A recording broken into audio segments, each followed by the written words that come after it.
देखील लग्नाला येत आहे. पारिवारिक संबंध म्हणायचे की काही मॅरेज ते काय हा काय राष्ट्रीय विषय आहे का? कोण कोणाच्या लग्नाला येत आहे हा काय राष्ट्रीय आणि राजकीय विषय मला वाटत नाही. बघा, एकतर लग्नाला नक्कीच आम्ही सगळे इथे आलेलो आहोत. मी दौऱ्यावर आहे उत्तर महाराष्ट्राच्या महानगरपालिकांसंदर्भातल्या आमच्या बैठका आणि मेळावे सुरू आहेत. आणि आज इथे आमचे सहकारी शिवसेनेचे महानगर प्रमुख विलास शिंदे यांच्या घरी विवाह सोहळा आहे. आम्ही सगळे आहोत. आता तुमचा जो प्रश्न आहे तो काय फार गांभीर्याने घ्यावा असं मला आता वाटत नाही. एखाद्याच्या मंगल कार्यामध्ये कोणाकडून कोणाला आशीर्वाद द्यावेत आणि त्याच्या व्यक्तिगत प्रश्न आहे.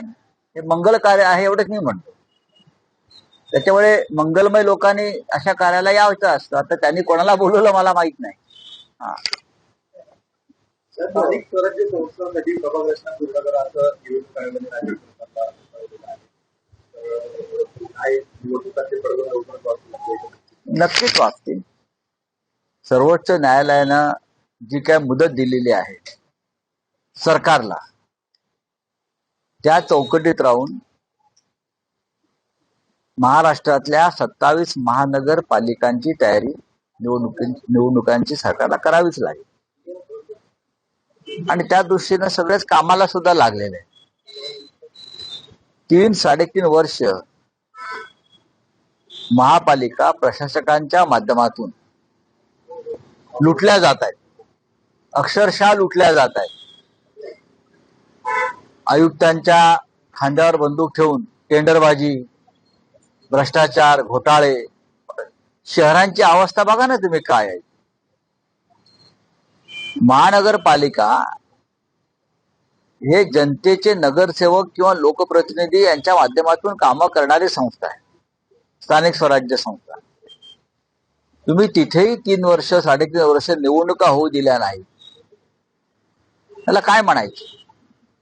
लोकशाहीची ही कुठली तरा? लोकांना नगरसेवकच द्यायचे नाहीत. त्यांच्या रोजच्या ज्या गरजा आहेत, दिवा बत्ती, पाणी, आरोग्य, शिक्षण, रस्ते, साफसफाई,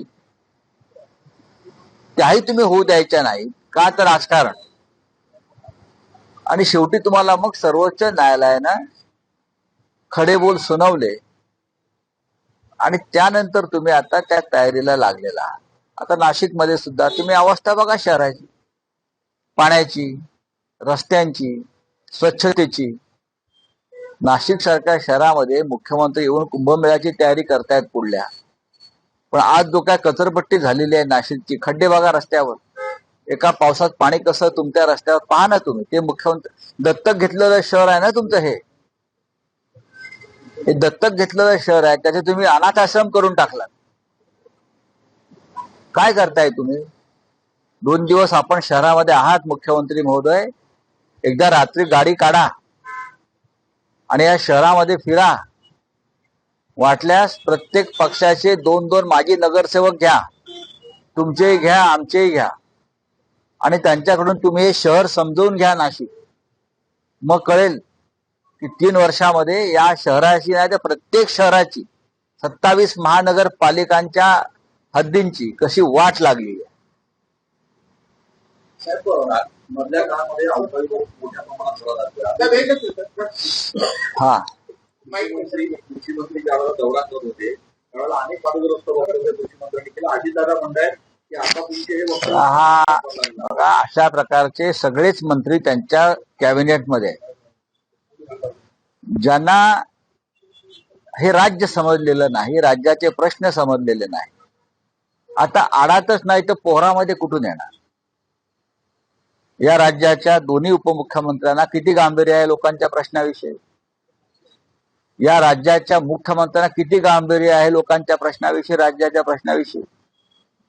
याचं एकदा त्यांचं चिंतन बैठक घेणं त्यांची गरजेचं आहे. मला सांगा, एकनाथ शिंदेना राज्याच्या प्रश्नाविषयी किती गांभीर्य आहे? राज्याच्या कोणत्या प्रश्नांवर, समस्यांवर हे महाशय गांभीर्याने त्यांनी काम केलंय? टेंडर, ठेकेदारांकडून पैसे गोळा करणं, लोकांना पैसे वाटणं, पक्ष फोडणं, अजित पवार ही तेच करतायत, एकनाथ शिंदे तेच करतायत आणि राज्याचे मुख्यमंत्री सुद्धा तेच करतायत. राज्याचे प्रश्न सोडवायचे कोणी, राज्याला प्रतिष्ठा प्राप्त करून द्यायची कोणी, या संदर्भात त्यांच्याकडे काय कोणतं प्लान आहे असं मला वाटत नाही. आहेत ना आज मुख्यमंत्री उपमुख्यमंत्री या लग्न सोहळ्यामध्ये आहे तिकडल्या. काल कुंभमेळा झाला, आता लग्न सोहळे होतील.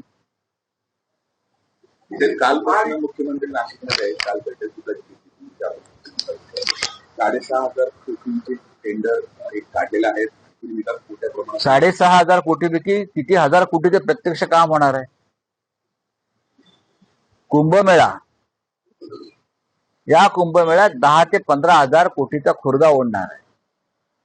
हे आमचं एक सांस्कृतिक धरोहर आहे. कुंभमेळा तो उत्तम पद्धतीनं पार पडला पाहिजे. पण कुंभमेळ्याच्या नावाखाली प्रयागराज पासून नाशिक पर्यंत सरकारी पैशाची कशी लूट होणार आहे हे तुम्ही पाहायला पाहिजे. प्रयागराज मधले सगळे ठेकेदार हे गुजरात मधून आले होते, मला माहिती असेल. अगदी नौका, ट्रॅव्हलिंग, तंबूवाले हे सगळे ठेकेदार गुजरातचे. सगळे रस्त्याची कामं त्या काळात झाली ते ठेकेदार गुजरातचे. नाशिकच्या कुंभमेळ्यामध्ये सुद्धा याच्यापेक्षा वेगळं होईल असं मला वाटत नाही. याला दोन प्रश्न आहे. नाशिकमध्ये 2200 कोटी रुपयाचं टेंडर काढलं होतं, ते संपूर्ण ठिकाणचे गुजरातच्या कंपन्या. मी आता काय तुम्हाला सांगतो, नाशिकला दोन प्रश्न आहे. मी तुम्हाला आता तेच, तुम्ही हा प्रश्न विचारण्याआधीच मी सांगितलं. कुंभमेळ्यातल्या हजारो कोटीतले किमान 5 ते 10,000 कोटी रुपये हे गुजरातच्या ठेकेदारांकडेच जाणार आहे. स्थानिक कार्यकर्त्याला, स्थानिक काम करणाऱ्या कंत्राटदारांना याच्यामध्ये काही मिळणार नाही. सगळे ठेकेदार गुजरातचेच ठरलेले आहेत, सगळे. आणि ही सगळी कुंभमेळ्याची कामं ही गुजरातच्या ठेकेदारांना जाणार आहे. राज्यामध्ये एकाच आघाडीच्या काळामध्ये उद्धव ठाकरे आणि आदित्य ठाकरे यांनी मोठा घोटाळा केलेला असलेलं, भ्रष्टाचार केला असल्याचं चंद्रशेखर बावनकुळे. कोण? चंद्रशेखर बावनकुळे, ज्याने 6 रुपयाला जमीन घेतली काही एकर सरकारची, काय ती आहे ना ती, तेच ना जमीन लुटली आहे सरकारची. आणि ज्यांनी भ्रष्टाचार केला म्हणून ज्यांचं तिकीट नाकारलं होतं मागच्या वेळेला, तेच बावनकुळे ना. मला वाटतं तेच आहेत ना, हे का वेगळे आहेत कोणी? तर नाशिकच्या पालकमंत्री पदाबाबत काल मुख्यमंत्र्यांनी विचारला असता, त्यांनी उडवडीची उत्तरे देत तो प्रश्न टाळला. बघा, ते बरोबर बोललेले आहे. पालकमंत्र्यांशिवाय काही अडलंय का? ते काय चुकीचं बोलले? मुळात सरकार, या राज्याचे मंत्रिमंडळ आहे त्यांच्याशिवाय काय अडलेलं नाही. मंत्री कामच करत नाहीये. मुख्यमंत्री नसले तरी पण राज्य चालतंय. पण नाशिकवर झालं नाही का? बाकीच्या ठिकाणी पालकमंत्री दिलेली. जे बाकीच्या ठिकाणी जे पालकमंत्री आहेत ते काय दिवे लावतात एकदा बघून घ्या. पालकमंत्री हा जिल्ह्याच्या लुटमारीसाठीच नेमला जातो अलीकडे, आणि पोलिसांवर दबाव आणण्यासाठी. लाडकी बहीण योजनेमध्ये मागच्या सरसकट लाभ देण्यात आलेला होता. अनेक चुका आहेत, अनेक अपात्र महिलांना लाडकी बहिणीचा लाभ दिला असं उपमुख्यमंत्री अजित पवार आता म्हणतात. हो, मग त्याबद्दल तुम्ही प्रायश्चित घ्या. काय प्रायश्चित? राजीनामा द्या. अर्थ खात्यातून हा घोटाळा झालेला आहे. पैसे कोणी दिले? या राज्याचे पैसे लुटले कोणी? या राज्याचे पैसे तुम्ही लुटू दिलेत. लाडक्या बहिणींनी नाही तर लाडक्या भावांनी नावं बदलून महिलांची, आपली स्वतःची नावं बदलून हा लाभ घेतलेला आहे. हजारो कोटी रुपयांचा, शेकडो कोटी रुपयांचा सरकारी कर्मचाऱ्यांनी हा लाभ घेतला आणि तुम्ही तो घेऊ दिला. तुम्ही छाननी केली नाही. तुम्हाला माहिती आहे, पण तुम्हाला मतं पाहिजे होती आणि अर्थ खात्याच्या माध्यमातून ही लूट झाली संपूर्ण. याचं प्रायश्चित कोणी घेतला पाहिजे? हे काय सांगतायत? साहेब, रायगडचा मुद्दा आहे, त्या ठिकाणी सुनील तटकरे, महेंद्र कोरे यांच्यामध्ये वाद रंगलेला आहे. जरी टीका केली जाते, सुनील तटकरे भ्रष्टाचार केलेला. तुमचं काय म्हणणं आहे याच्यावरती मी मत व्यक्त करावं? त्या पालकमंत्री पदावर हा सगळा वाद रंगलेला. त्यांचे नेते इथे येणार आहेत ना, नेत्यांना विचारा प्रश्न. आम्ही कशा करता बोलायचं? साहेब, राज्यमंत्र्यांना अजूनही त्यांच्या अधिकाराचं वाटप हे करण्यात आले नाही. जवळपास 4-5 मग तुम्हाला काय वाटतं, कॅबिनेट मंत्र्यांना अधिकार आहेत का? विचारा. राज्यमंत्र्यांना नाही म्हणून तुम्ही प्रश्न विचारताय. या राज्याच्या कॅबिनेट मंत्र्यांना सुद्धा अधिकार नाहीये. म्हणजे तिकडे केंद्रात सुद्धा नाही आहेत आणि राज्यात सुद्धा नाही. चला, धन्यवाद. मुख्यमंत्री अंतर्गत 5,500 कोटींचा घोटाळा झाला. 5,500. त्याच्यामध्ये शिंदे गटाचे राजेंद्र चव्हाण यांचा तर गुन्हा दाखल होऊ नये म्हणून शिंदे गटाकडून पोलिसांवर दबाव आणला. यात नवीन काय? यात नवीन असं काहीच नाहीये. यांच्या लोकांनी भ्रष्टाचार करायचा, घोटाळे करायचे. आणि खरं म्हणजे अंदाज समितीचे अध्यक्ष अर्जुन खोतकर त्यांच्या पीएच्या खोलीमध्ये 2 कोटी रुपये सापडले आणि हे 2 कोटी रुपये अंदाज समितीच्या चेअरमनला देण्यासाठी हा नजराणा आणला होता. तिथे कारवाई झाली नाही तर इथे काय होणार? जालिंदर सुपेकर यांनी 400हून अधिक शस्त्र परवाने दिले. मला माहिती नाही. चला, थँक्यू. अमित शहा काल म्हणाले 2026ला पश्चिम बंगालमध्ये भाजप निश्चितपणे जिंकेल. पश्चिम बंगालला ममता बॅनर्जींनी ईश्वरांचा अड्डा बनवलेला आहे. महाराष्ट्रातला सगळा ईव्हीएम तिकडे पाठवलेले आहे. इथून कंटेनर भरून ज्या महाराष्ट्रात ज्या ईव्हीएम वापरल्या हजारो, त्या सगळ्या ईव्हीएम पश्चिम बंगालच्या निवडणुकांसाठी तिथे पाठवायची योजना इथे आहे. त्यासाठी पॅकिंग सुरू आहे. त्याच्यामुळे अमित शहा म्हणतात त्यात तथ्य असू शकेल. बकरी ईदच्या निमित्तानं जी बकऱ्याची कुर्बानी होते ती थांबवावी असं विश्व हिंदू परिषदेने मागणी केलेली आहे. मग त्याच्यावरती मी काय आता मत व्यक्त करू? सरकार पाहिल ना.